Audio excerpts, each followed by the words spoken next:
Welcome to Natural Habitat Adventures Daily Dose of Nature. Today's presentation, How Marine Mammals Use Sound to Survive, is brought to you by NatHab Expedition Leader Diana Lopez. A little bit more about our presenter.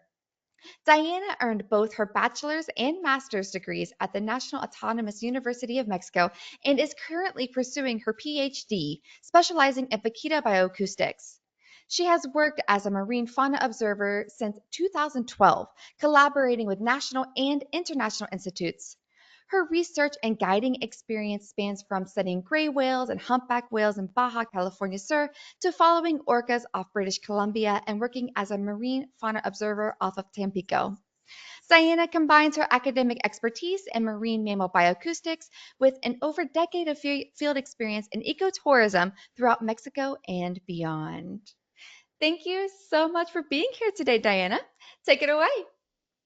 Thank you very much, Brooke. I am very happy to be with you today, and thank you everyone that is connected. I hope you like this theme. It's definitely, as Brooke already mentioned, what passionates. So let's go to it. So, how marine mammals use sound to survive. This is, I think, one of the most popular themes, especially because we know that humpback whales sing. But there's more than humpback whales singing and dolphins whistling. So as Brooke was mentioning, I am a natural habitat adventure guide, and I am right now pursuing my PhD with vaquita, which is a small endemic porpoise in the upper Gulf of California. I already have a webinar about this. If you're curious about what I'm doing, you can go there. And well, let's start reviewing a little bit about our themes today is what is sound? How do marine mammals use sound? The ocean noise, effects of noise on marine mammals, solutions, and what can you do? Okay, so very quick review. What is sound? So we know that sound is energy, and it is actually a mechanical wave that creates vibrations through a medium, and this medium needs to be air, water, or solids. This is very important. The sound actually doesn't travel through a vacuum because it needs particles to transmit energy. So once this energy passes through the particles, it creates these longitudinal waves, and it creates this effect that we're seeing in the video with compression and rarefaction. Okay, so we can see that the particles are pushed together and particles are spread apart, and that is how the sound is traveling in this medium. Okay, so the main properties of sound, I know there are many, but we're just going to focus on amplitude, which is the height of the wave. We can see it over here, and it means how loud is the sound. The frequency, that is the number of waves that can happen throughout 1 second, and it's measured in hertz. So the higher the frequency, the higher the pitch is what we're going to perceive. Okay, and this is interesting, the quality of the timbre.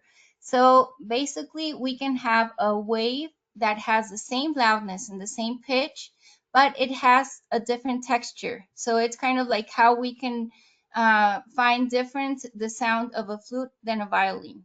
Okay, so other properties are wavelength, speed, directionality, which is very important for what we're going to be seeing with, especially with the dolphins, that they are able to focus the sound beam in a specific direction, and also reflection and absorption. So these are properties of the sound universal. So now, I really like this graphic because then you can more or less see how the hearing and the voicing of different mammals, including us, can range from very low frequency, like for example, the elephants with infrasound, up to the bats that are very high frequency or ultrasound. So this is important because the infrasound and the ultrasound are defined due to our perception of sound. So if you see the human perception of sound goes from 20 to 20,000 hertz or 20 kilohertz. And this is what has been used as our definition for infrasound for humans or ultrasound for humans. But if you see, there are some animals that can emit sounds that we can perceive, like the dolphins, but also sounds that we cannot perceive, like ultrasounds. And this is just the case of the dolphin. For example, also the dogs are able to hear a little bit beyond our hearing perception or frequency. So now, talking about underwater sound, this changes a little bit because of the density of the medium and the elasticity of the water. So it behaves differently, and this implies that it can actually travel way further, faster than in the case of the air. So we're talking about almost 4 times faster in water than in air because the particles allow this movement, and the efficiency is better because the water molecules are tightly packed versus in the air. So also important, the sound can scatter a lot more here in the water, and because it can bounce off particles, bubbles, or animals. And this can affect sometimes the clarity and direction. Actually, I'm sure that you have been in that situation where you get in the water and you hear a sound, but you're not really sure where it comes from. It's because of this. So something very interesting that happens in the ocean is that there is a SOFAR channel. So this channel was defined more or less in the 1960s because they were testing some explosives in Perth, Australia, and 4 hours later, those sounds arrived to Bermuda. So it was analog to more or less like a super highway. So what happens here? Basically, the sound and the speed of the sound depends on the temperature and on the pressure. So what we have in the surface of the ocean is that it is higher temperature. So the speed of the sound in the first 1,000 meters is relatively fast. But then as the depth starts increasing, then the temperature starts dropping, and there's a point in which the sound starts traveling slower, which is in the lighter blue over here. But then once it reached to the bottom, then we have the pressure doing its influence and making the sound again rising in speed. So what we have here is that we have a very high speed wave in the upper surface and in the bottom. And then in the middle, more or less around 1,000 meters, this can vary a little bit, we have a slow lane, but this slow lane allows the sound to go farther because the sound beam cannot go anywhere else. It's kind of like trapped inside of this tunnel. So this is very interesting because this SOFAR channel, or sound fixing and ranging channel, is something that the whales actually use. So if it is emitted the sound in a certain angle or inside of the SOFAR channel, then the sound can be traveling for kilometers and kilometers away, just as in the example I was giving you, or how they discovered the SOFAR channel, that it traveled literally half of the world.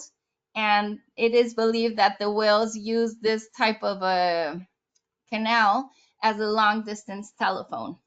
So this is just like something very curious, and I think important for us to learn. So coming back again to marine mammals. As we know, marine mammals is an artificial group. What does this mean? That all of the animals that are inside or cataloged as a marine mammal not necessarily have the same evolutionary route.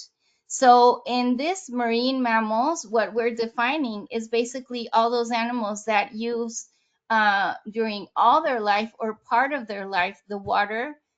And for example, we have here the sea lions, we have also, well, the pinnipeds, and we also have cetaceans, and we even have a bat that is classified as a marine mammal because it depends on the ocean to live, because that's where it feeds. And also, even though you don't believe it, the polar bears would be categorized as this because the water, when it freezes, it's ice. So they're still living on water. So that's why it's called an artificial group, because they're not evolutionary related. But all of them, what they have in common is that all of them rely on sound to live. And not only to live like in navigation, but they use it to feed and to communicate among them. So pretty much is their main sensory system in order to live inside of the ocean. So how do we study the sounds? Well, we use a form of an image of the sound that we call spectrograms. So this pretty much converts the sound into graphs that allows us to see the sound, how it advances in time. And we can see the frequency. So remember, it is the number of cycles that we have per second. So this is pretty much what we rely on when we're studying acoustics. So this way we can find out that there's very different behaviors of the sound depending on the species. And I really like this image because then you can see how it varies from the bottlenose dolphins that have very, very interesting whistles with the ups and down sweeps. But then we have the humpback whale with all this very interesting behavior of sound. We have the minke whale that it is a little bit more down-tuned sound, but then you can see it in the spectrogram. So pretty much what we're seeing is all these pulses of sound that the animals emit. And how do they emit these? Well, it depends pretty much on the species, but in general, the marine mammals produce sounds using the vocal cords and the larynx just like us. So here in this game, we can see how the sea lions, manatees, and seals have the same system. And let's give a little bit of try.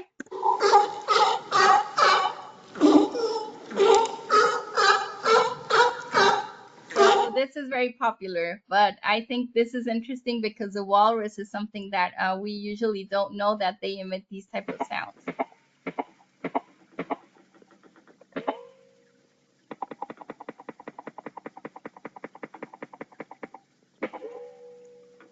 It sounds like a bong in the end.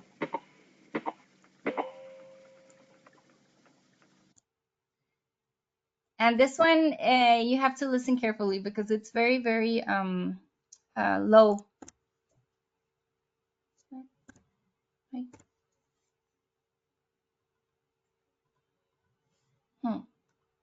This one definitely doesn't. It's lower than I thought. But well, okay. So now talking about the whales. These are related and these come from a common ancestor.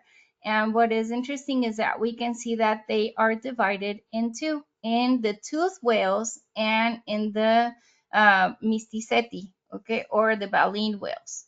So it pretty much depends on their system of feeding. So believe it or not, the killer whale or orca and the sperm whale is belong to the toothed whales. Okay, so what other differences do we find in these? Is that, well, in general, the mysticeti, for example, this fin whale, well, I mentioned they use baleen plates to feed, which we can see over here, and they have two blowholes in comparison with the odontoceti or tooth whales that they only have one blowhole and they actually have teeth. And other differences is that these mysticeti or baleen whales tend to be more solitary in comparison with the toothed whales that usually they're more social. And you can see the groups that can be quite large, up to 500 individuals in one school. So other interesting differences is how they have their skull. So we can see that the baleen whales have a convex skull, and the dolphins have a concave skull. So this is important. Why? Because the toothed whales actually have some organs that allows them to produce these sounds, and this organ is called the melon. So this form of the skull fits perfectly for the melon to be inside of this cavity. And in the case of the baleen whales, this type of skull in the convex way allows them also to propagate the sounds better. So now other differences is that the whales or baleen whales produce low frequency sounds. and these can travel for kilometers away. Even though they're not in the so far channel, they can propagate very, very far. Why? Because they're solitary animals and they need to make sure that they're communicating with another one. So they emit these type of sounds that can be sure that they're going to get to another whale even though they're kilometers away. In comparison with the toothed whales that I was mentioning, they're very social and they're usually aggregating in schools. So they emit high frequency sounds with very high pitch. And these type of sounds, because of their characteristics, they travel only short distances. It is not possible for these type of sounds to travel far because of the amount of energy they have. They get lost very quickly inside of the water medium. So this is a very important difference that basically baleen whales low frequency and toothed whales high frequency sounds. So we can see the spectrogram differences among them. So here, for example, you can see that in the case of this blue whale, how the frequency doesn't pass 1 kilohertz. It is very, very low frequency. But then if you see in the case of the narwhal, that is a toothed whale, you can see how this frequency range goes way up to 21 kilohertz. So that is a huge difference. So let's focus on baleen whales. So what happens with baleen whales is that just as the other mammals I mentioned, they produce the sounds using their larynx, and they're solitary animals. I already mentioned this. So these are very, very low frequency sounds. Some are infrasonic for us, and we are going to listen to the blue whale.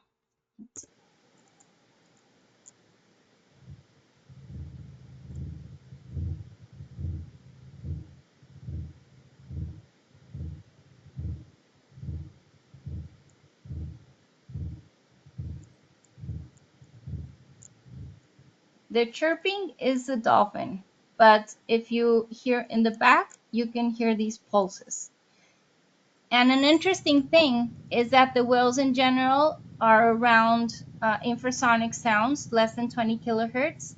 But then the humpback whale is a very rare case in which is the only whale that can produce a wide variety of sounds that can go between 20 hertz up to 8 kilohertz. So this is a very, very vocal animal, and it is very popular because of the songs.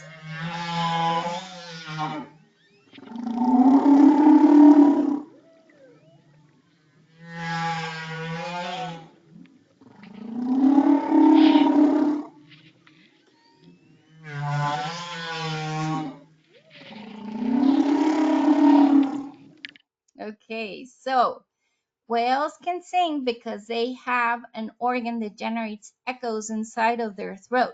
So if we can see over here, we have this laryngeal sac that is the one that kind of recycles the air that comes from the lungs. And they have this very particular tissue that is called the U-fold, that is the one that allows the coming in and out of the air. So just like in here. So what happens is that they do muscular contractions around their abdomen, throat, and chest to move the air from the laryngeal sacs, to move the air from the lungs to the laryngeal sacs. And then while the air is passing by, this U-fold is vibrating. So just like here. And what is interesting is that this air is not necessarily expelled, but it can keep on inside, recycling inside of this organ and start doing reverberations. And it hears kind of like when you're in a cathedral, the sound that it starts reverberating. Like it is very loud, and that is why it can propagate throughout kilometers away. So if you have you want to see the video, I highly recommend this in TED Why Do Whales Sings. It's very, very nice video to see how it actually works. And so in the case of the humpback whales, what's very interesting is that they actually were the first ones to be studied regarding their songs. And the interesting thing is that they sing in the breeding grounds. So remember, humpback whales migrate, and they have these breeding grounds and they have the feeding grounds up in the north. So when they're in the breeding grounds, like in Hawaii or in Mexico, you can hear them singing all the time. And it is interesting to find that only the males sing, and they can remain up to 30 minutes underwater just singing. So this is something that has been widely studied. And the curious thing is that we don't know for sure why do they sing. So there's a lot of hypotheses. Some of them say, oh, the males are singing because they want to court with the female and they're singing a mariachi and they're trying to make her fall in love with the song. But then other researchers hypothesize that it is more like a vocal competition between males, because the louder you sing, it means that you're bigger and healthier. So that way you can advertise to other competition males that you're probably going to win if you encounter them. So there's many other hypotheses, but these are like the most predominant ones. And why do we call them songs? Pretty much because it is a very complex system in which, just like in humans, they use, in our case, we use letters, they use units, and they form a combination of units and then can make a phrase out of that unit. So, for example, here,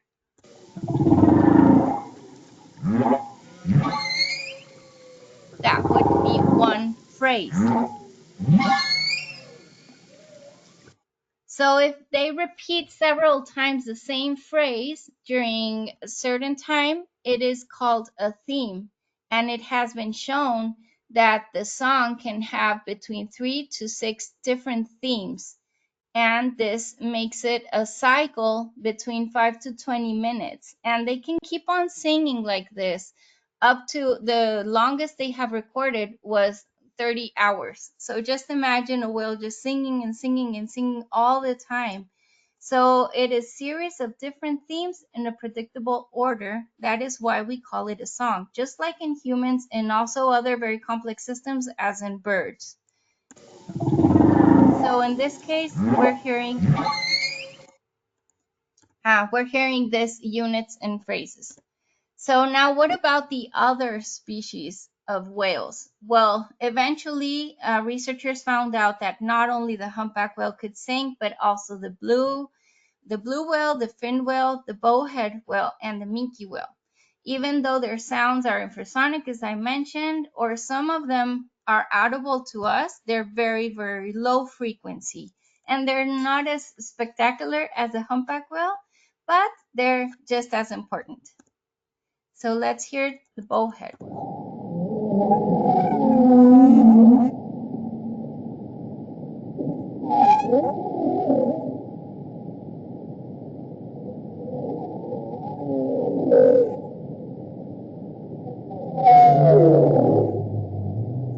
Okay, and these are the gray whales, which I want to also invite you to visit the Lagoon San Ignacio that NatHab runs a tour for this.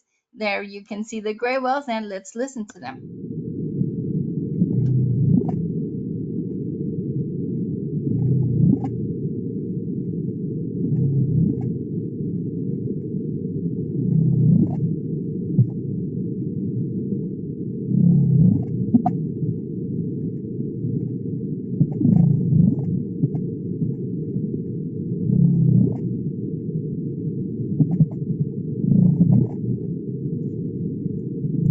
It's kind of like a purr.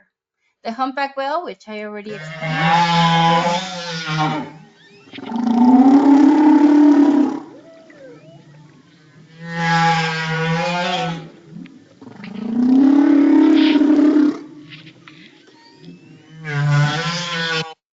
So one thing I also forgot to mention is that the song actually evolves. So this is quite interesting because all of the males of one population sing the same song. But if you compare the song with the population of another place, then there's differences. And the further the populations are, the more different the song is. And another thing is that it also evolves throughout time, in the sense that they start making changes at the song and all of the males update their song if they like it, and then it starts evolving. So if you compare the song of the humpback whales of Hawaii from 2011 to what we're hearing nowadays, they're probably going to be very, very different. So that is something also very, very interesting, because it's kind of like a dialect, just as in humans. So now I just mentioned about how they have different skull shapes because of the organs in the case of the toothed whales that are specific to do the type of sounds that they do. So in the case of the toothed whales, we're talking about sounds that can be emitted throughout the larynx, which are the whistles, but also sounds that are produced by phonic lips, which we will be seeing right now, and those are echolocation clicks. So in general, the dolphins we mentioned have short, high-frequency sounds, and because they're very, very social. Okay, in comparison with the whales, baleen whales that only make the sounds throughout the larynx, and they're low and long frequency sounds. Okay, so the whistles are produced just as any other mammal throughout the larynx, but the echolocation clicks are produced with the air sacs near the spherical or blowhole. Okay, so we're going to see in a minute. This is how they produce inside of the larynx, the whistles. So the vocal cords open and close rhythmically, generating the sound.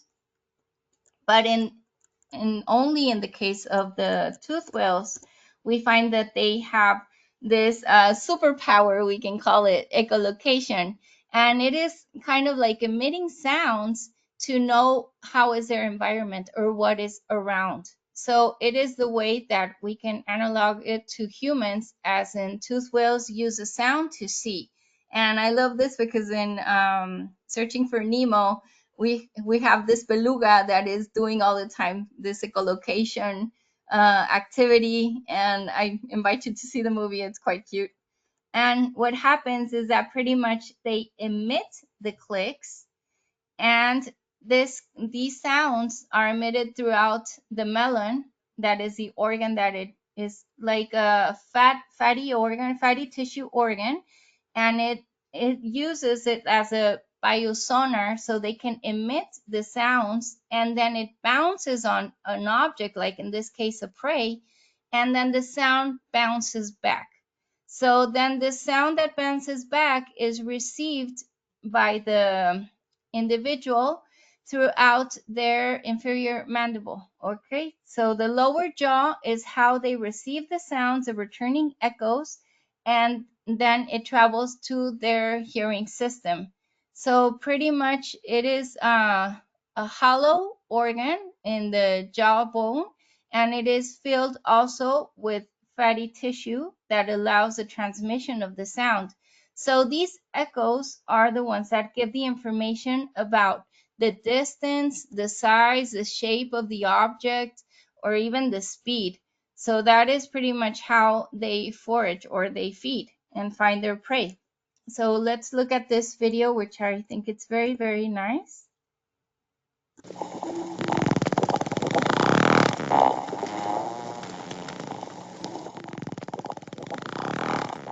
After the dolphin takes a breath at the surface, air returns from the lungs to a series of nasal air sacs located below the blowhole. Although it varies between dolphins, there are four main pairs of air sacs. The nasal sacs are used to manipulate air pressure inside the spirochelar cavity and as acoustic mirrors, redirecting sound forward. The current hypothesis attributes primary sound production to the monkey lips dorsal bursa complex.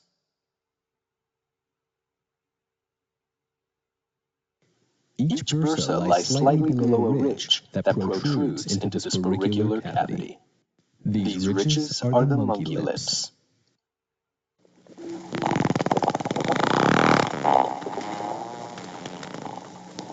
Pressure from streams of air bubbles released up the spirochelar cavity from the lungs through the complex caused the anterior and posterior monkey lips to slap together.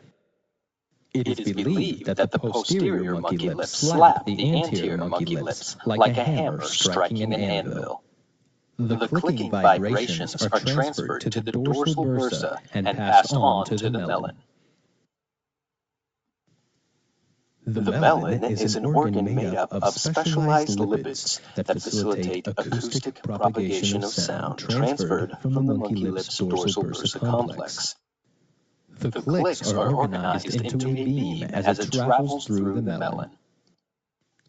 Once the sound is emitted from the melon and into the environment, it bounces off an object and returns as a series of echoes to the dolphin's mandible.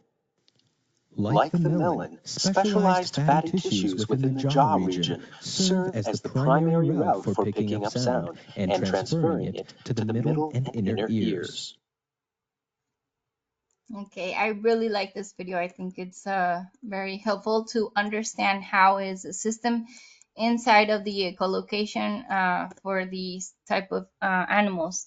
So just to emphasize that the phonic lips are over here, just around the blowhole, and these are the ones that when they're clashing emit the sound. Okay, and they're not the only animals that echolocate. Actually, the first studies were with bats and dolphins, but then they have been finding out that other animals actually echolocate as well to sense their environments. So just like these that we have here, the old birds, the swiftlets, dormice, tenrecs, shrews, and ayayas. So let's listen to the bottlenose dolphin now. Okay, so that is the whistle.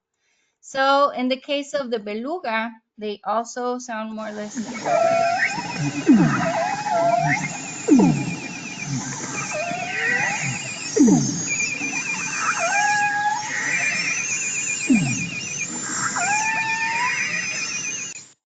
okay, and just a quick reminder also that Natural Habitat runs a tour about belugas, and we had a webinar with Christina Disney a couple of months ago, so I invite you to check that one out. It's quite interesting.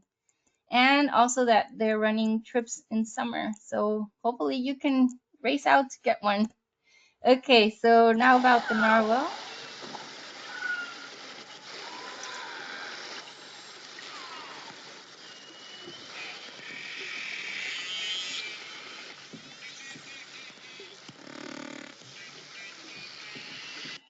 So it's quite similar to the beluga, and these two species are quite closely related. Okay, so the orca, which is quite popular, and just to remind you, it's a toothed whale.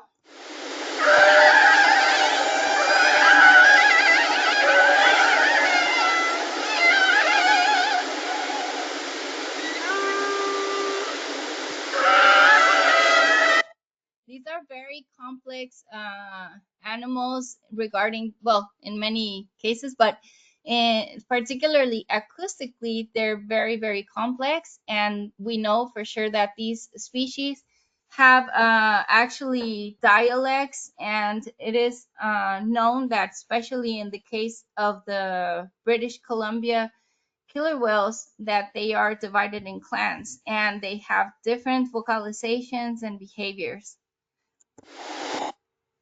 And the sperm whale.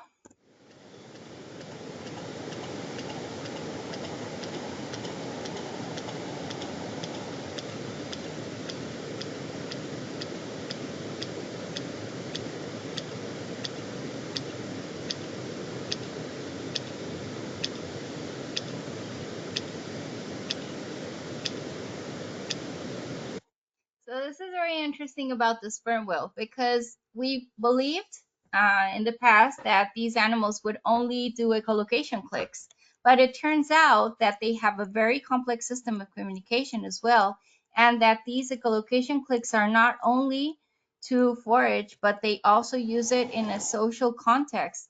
So studies have been showing that they emit something called codas, which are short bursts of clicks, and they actually use these for social bonding. And it is quite complex, just as in the humpback whales, as not that evident, but they have something called a phonetic alphabet, and it allows us to see that they actually have structure and complexity in these emission of sounds. And I invite you to see this research paper that was just published last year, which explains us a little bit about the contextual and combinatorial structure in sperm whale vocalizations, just in case you want to learn more about them. These are very interesting species, and they have in their sounds the features that are the tempo, which is the duration in general of the coda. We have the rhythm, that are the interclick intervals of these sounds, how fast or how slow are they emitting the clicks, and this can give us information. Also the ornamentation, because some codas or sequence of clicks have extra clicks that are not part of their templates, and the rubato, which is pretty much the timing flexibility that they can show when they're emitting these sounds. So the codas are contextual, and they can show different emotions or social interactions or different calls between individuals. And so we call them that they're expressive and combinatorial. So just as in the humpback whale songs, they're basic elements that are rearranged, and they rearrange them to convey different meanings.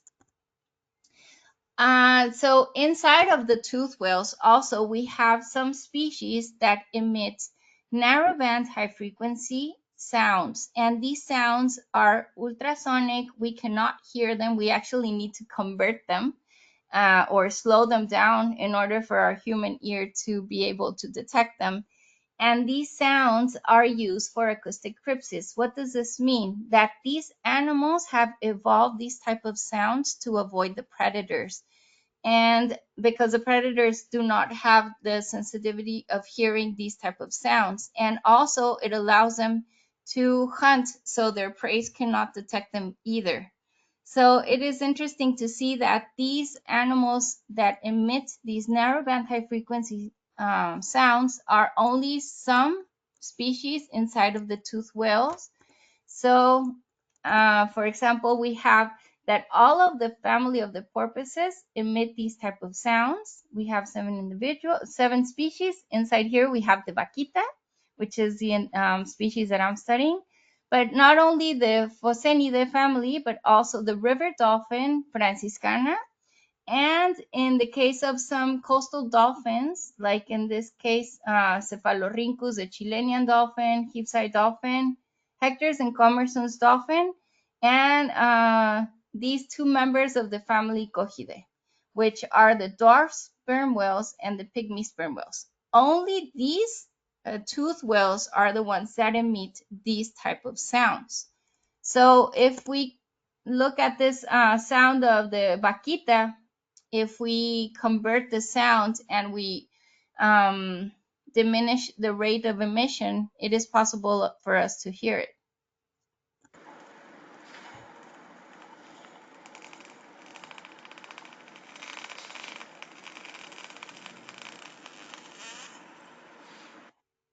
So it's kind of like a bus, but I remind you, we cannot hear them without converting the sounds in this particular case of the narrowband high frequency species. So why does all of this matter? Well, I just mentioned at the beginning that marine mammals use the sound not only to navigate and to hunt, but they also use it for communication in between individuals or even between other species, and also to announce their location or find their group, for mating and bonding, and to detect predators. So pretty much they use the sound for surviving. And the thing about this is that we have an environment that is full of sounds. And we're talking not only about the human sounds, but also about the natural sources of sounds. So as you can see, it is pretty busy down there, even though it doesn't seem so in the surface. But we're talking about that the waves make sound, wind, the rain, even just the sand coming back and forth, and also the invertebrates or the fishes. So these are part of their natural scene or soundscape of the marine mammals and any other species. But what happens that we also have noises that come from humans.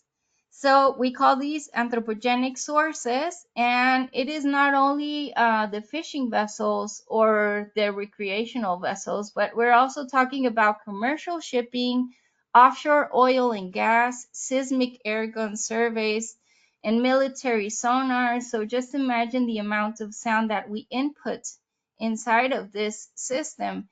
And it is important for us to understand when it is sound and when it is noise.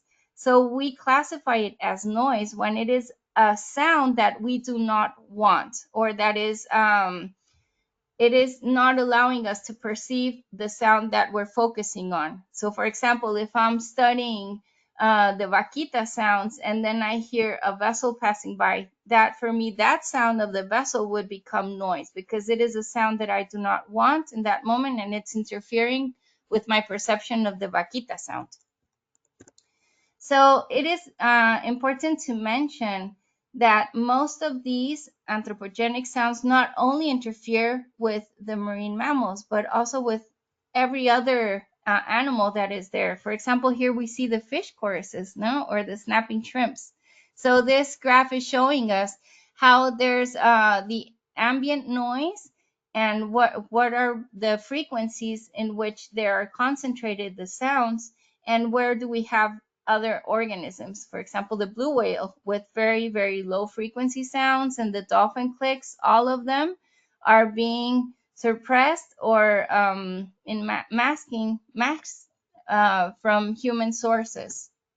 So this image, I like it because I think it's very representative, that it's in the case of the ships, only talking about the ships, we're talking about noise coming from hull vibration, engine noise, the propeller cavitation, which is very important because this cavitation means that there's bubbles forming and imploding against the propellers when they're rotating, and this makes a lot of sound. So I guess that you have listened to small boats. They emit very high frequency sounds, and they're very, very noisy in comparison with the big ships. But this doesn't exempt them from making noise. And it depends on the species what they're affecting. So in the case, for example, of big ships, the sounds may not be affecting that much the communication of the toothed whales that are high frequency, but they're probably masking the sounds of low frequency species, as in the case of the bowhead whale, or even for some fishes and other species. So it has been shown that at least 150 marine species are affected by this underwater noise. So the noise, pretty much the effect it has depends, as I was mentioning, the species, the behavior of the animal, what they're doing, and the frequency, intensity, and duration. It's not the same to have a small ship passing by than to have like a oil industry in one spot making noise all the time. So it is pretty variable, and there's many studies being done to see what are the effects in long and short distance. So as I was mentioning, the major contributors are shipping, seismic surveys, military sonar, and construction. I want to stop here with the military sonar and seismic surveys because sometimes they can emit sounds that are very, very strong. And what happens is that they frighten certain species, especially the most vulnerable species are those that do long dives. For example, the sperm whales or the pygmy sperm whale, and also all of the group of the Cepheus or beaked whales.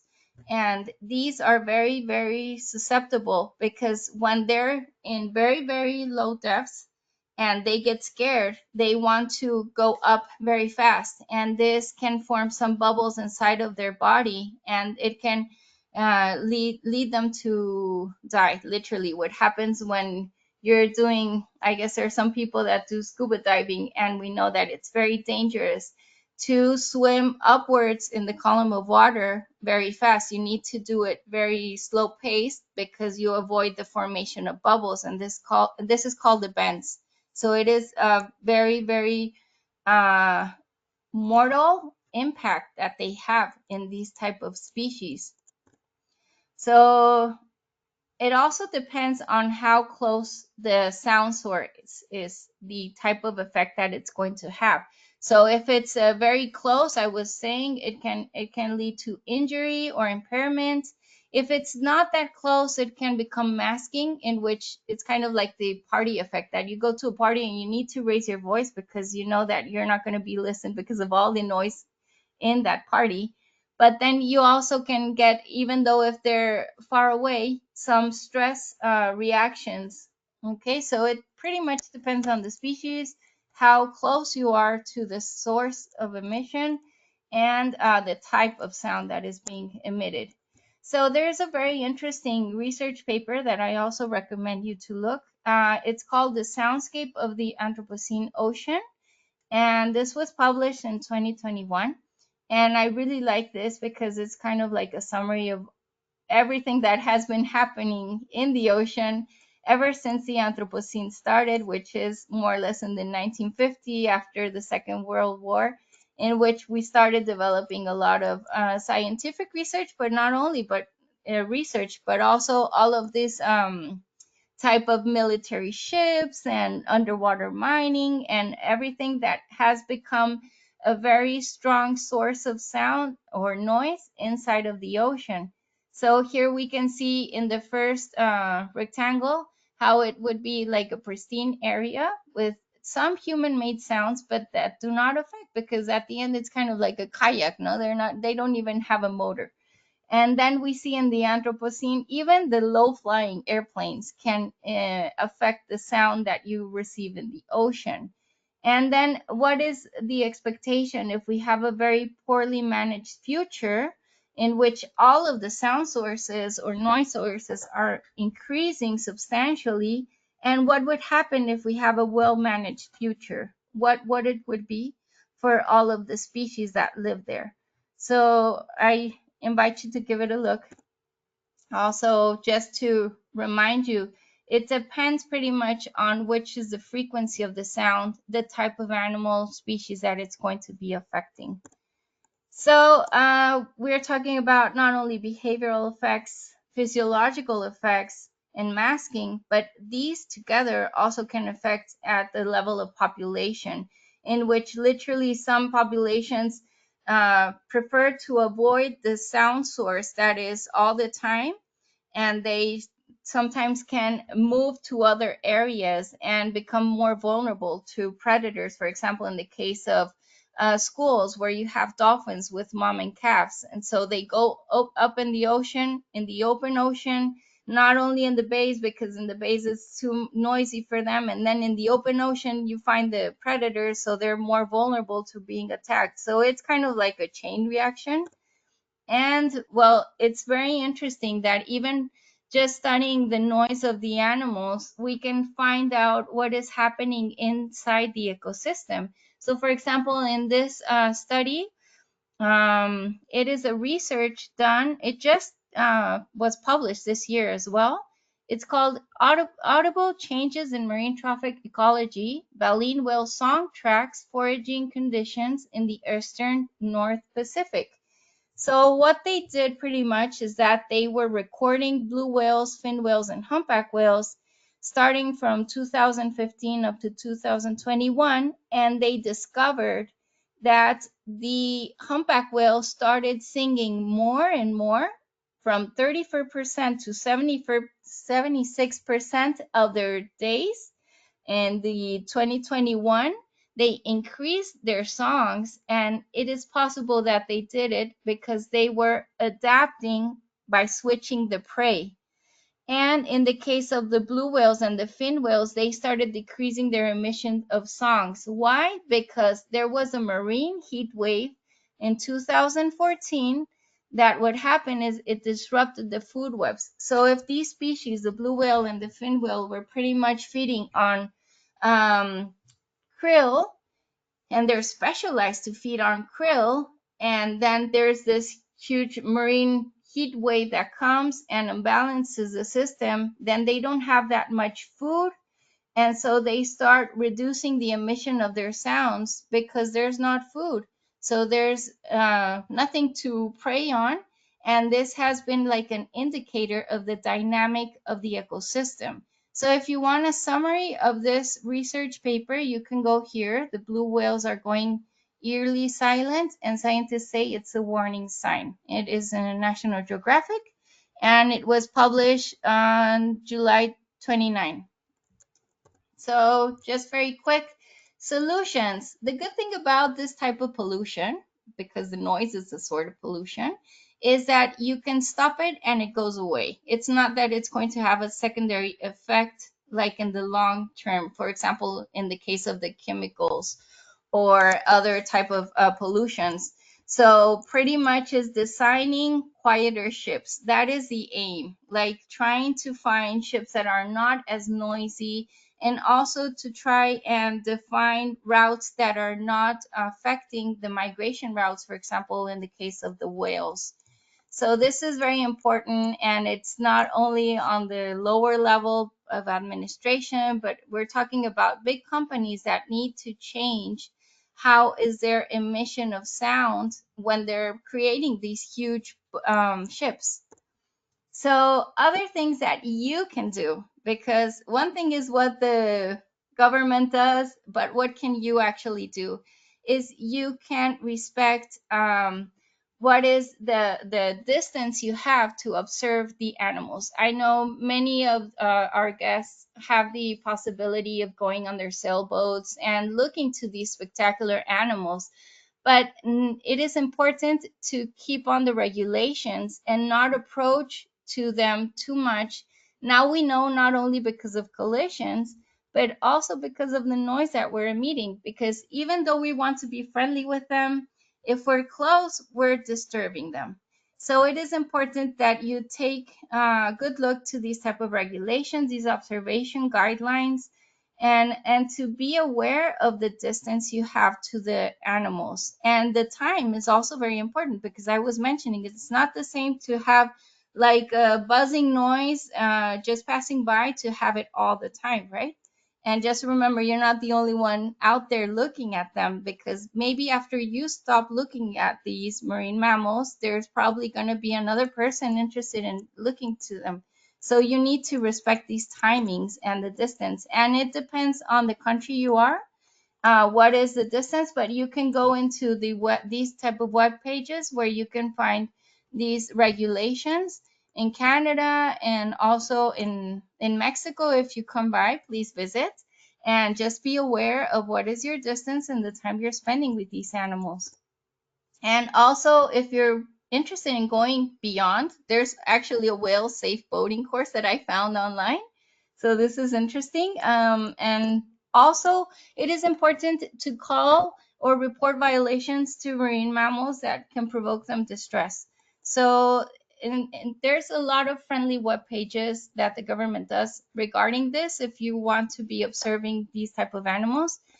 And well, just for further information, I recommend you strongly to go to this webpage. It's called Discovery of Sound in the Sea. It's called Dovsits, and it's a gallery of sounds of all the animals you can imagine in the ocean, and it's beautiful. I highly recommend it. And it also has topics where you can read and listen to. And also there's a documentary if you want to learn more. It's called Sonic Sea. And this book is kind of like the Bible for all of the people that does marine bioacoustics. It's Marine Mammals and Noise. And personally, I'm reading this one. It's Spying on Whales, and I think it's a very interesting scientific book, but it's also fun to learn. And for those that love to hear Spotify or all of these type of how do you call it, these web pages, you can go into the Marine Mammal Science podcast. It has amazing podcast of all of the topics of marine mammals you can imagine, and they invite like the most important researchers of every theme. And here is where I found this about underwater noise and seismic surveys. And if you're more interested about learning whale songs and culture, there's 2 parts, and you can go into here. Okay, so thank you very much for your attention. I hope you enjoyed it. And you can contact me here is my email if you have any more questions or suggestions. And thank you for joining Natural Habitat Adventures Daily Dose of Nature. Wow, Diana, I am blown away. I feel like I just took a college course on marine bioacoustics. That was phenomenal. And from all of the thank yous that we are getting in the chat function, I'm not the only one who feels that way. So, wow, incredible. She's getting her PhD, everybody. And if you want to learn more about her fajita work, we did do a webinar where she did explain her bioacoustic fajita work. So I recommend going into the archives and listening to that because it is also very, very good. So, all right, Diana, we do have a couple minutes left for questions, and we do have a few in here that I would like to ask you. So Great. this was good, and I actually have the same question too. How exactly, and if it's different, please let us know. How exactly do these marine mammals hear the noise that is being emitted? Do they have ears like similar to us, or how do they receive the information through noise? Oh, this is a very, very good question. So, yes, I was mentioning that, well, these animals have evolved from land to ocean. And what we pretty much have is our pinna, our ears. They lost the ears, but they have their inner ear.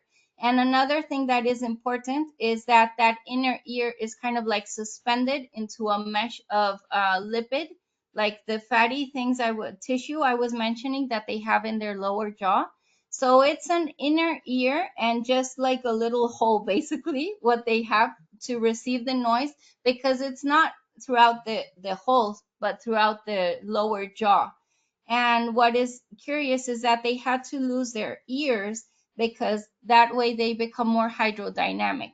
So it's also part of having the fatty tissue around the ear is also to transmit better the noise, the sound, because it's not the same if you live in air environment than in water environment. So in our case, for example, we had to convert from the sound that is in the air to sound inside of our ear where we have liquid, right? So in the case of the marine mammals, they had to adapt, having, instead of this liquid, they have this fatty lipids.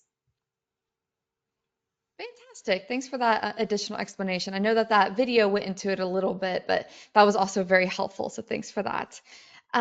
This one, with all of this new research and how AI is being used in a lot for sound, do you know if that's being used in any way or upcoming research with AI and marine mammal sounds? Oh, I can guess it's being used a lot for all the researchers. This is kind of like the magic box, right? Because then it's not only that you record the sounds now with so much technology that we have. We're talking about million of recordings that we are available to have now. Like just in my case, just thinking about it, no, I have vaquita sounds for 10 years, and I had 49 devices deployed every year, and each device registers 3 months. So if I add that up, I have around 100 years of sounds. If I go through that, I would never end. So just imagine AI is like this tool that is allowing a lot of researchers to do all these type of analysis way faster and to get conclusions way faster than if you did it like literally manually, right? So it has become an incredible aid, but it's also very you need to be very sensitive about how you use it, right? So it's kind of like finding the middle point and not using it for the bad but only for the good, you know. Yeah, absolutely. It's definitely the wild, wild west. I'm personally Yeah, curious if AI will be able to help us translate their communications and their vocalizations. After I think reading we need. another book recommended, yes, yeah, another book recommendation, everybody, is Becoming Wild by Carl Safina, and I've completely fallen in love with sperm whales ever since reading that book because of their communications. Just like you started, they talk, they have names. It's phenomenal. Yeah. Um, but wow, we have reached the top of the hour, Diana. That flew by. And so I will turn it to you for any last closing comments.